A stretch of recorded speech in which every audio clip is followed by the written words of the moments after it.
Il était une fois une pauvre veuve, et elle avait un fils, Jack, et une vache, Belianka. La vache donnait du lait tous les matins, et la mère et le fils le vendaient au bazar, et c'était ainsi qu'ils vivaient. Mais une fois, Belianka n'a pas donné de lait, et il n'avait pas de nourriture. Maman a décidé de vendre la vache et d'ouvrir un magasin avec les bénéfices. Jack prit la rêne entre ses mains et conduisit la vache au marché. À peine arrivé, il rencontra un vieil homme merveilleux. Il a dit qu'il aimerait échanger la vache de Jack contre des haricots. Et avec ces mots, il sortit une poignée de quelques haricots étranges de sa poche. Le vieil homme a dit que ces haricots étaient magiques. Ils doivent être plantés le soir et le matin, ils pousseront jusqu'au ciel même. Jack est devenu très intéressé et a accepté. Le garçon est rentré tôt. La mère était très en colère qu'il ait donné la vache laitière dans toute la région pour une poignée de haricots méchants. Mais Jack se souvint des paroles du vieil homme et décida qu'il n'y avait rien à faire, et planta les haricots dans la cour. Il monta dans son grenier, triste, et s'endormit. Le matin, Jack s'est réveillé et a vu quelque chose comme un grand arbre dans la cour. Et cela, il s'avère que ces haricots ont germé, et l'énorme tige a continué à pousser vers le haut jusqu'à ce qu'elle atteigne le ciel même. Jack a sauté sur la tige et a grimpé comme une échelle. Il a grimpé et est monté et grimpé, jusqu'à ce qu'il atteigne enfin le ciel. Là, il vit une route longue et large qui le conduisit à un immense château. Jack est allé à sa porte et a frappé. La porte s'ouvrit et une grande femme se tint sur le seuil. Bégayant de peur, le garçon a demandé quelque chose pour le petit déjeuner. La géante l'a laissé entrer, mais l'a averti de ne pas attirer l'attention de son mari, car c'est un cannibale. Elle a emmené Jack dans la cuisine. Mais avant qu'il n'ait eu le temps de manger la moitié de son petit déjeuner, soudain, toute la maison a tremblé des pas de quelqu'un. Le garçon ne fut pas surpris et sauta aussitôt dans le four. Et à ce moment précis, le cannibale est entré dans la pièce.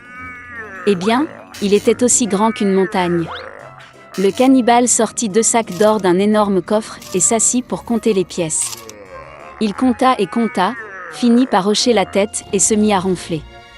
Puis Jack sortit lentement du four, se glissa devant le cannibale, attrapa un sac d'or et se précipita vers la tige de haricots.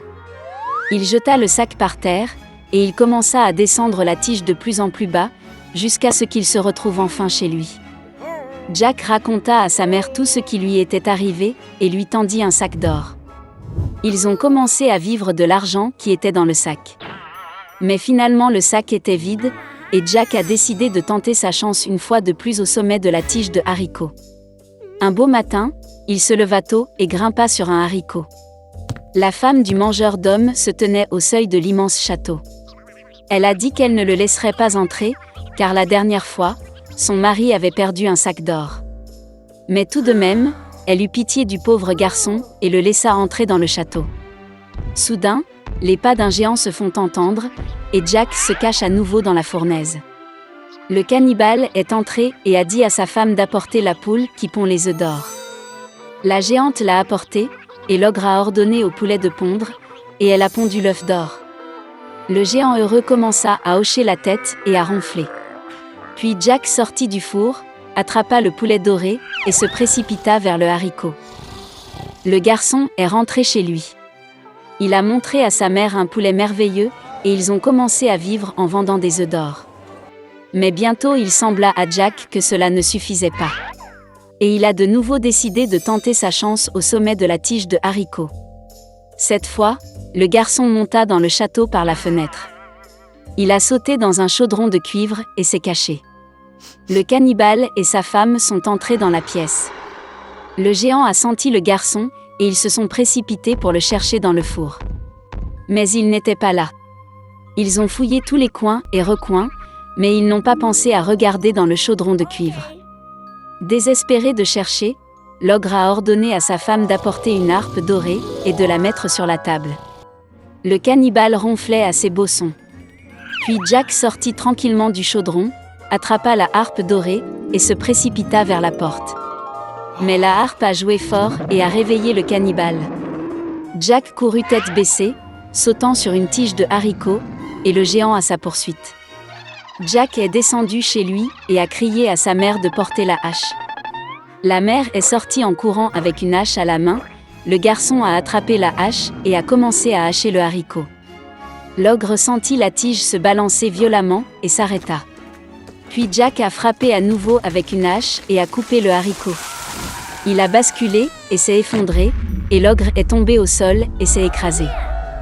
Depuis ce jour, Jack et sa mère n'ont plus jamais connu la pauvreté.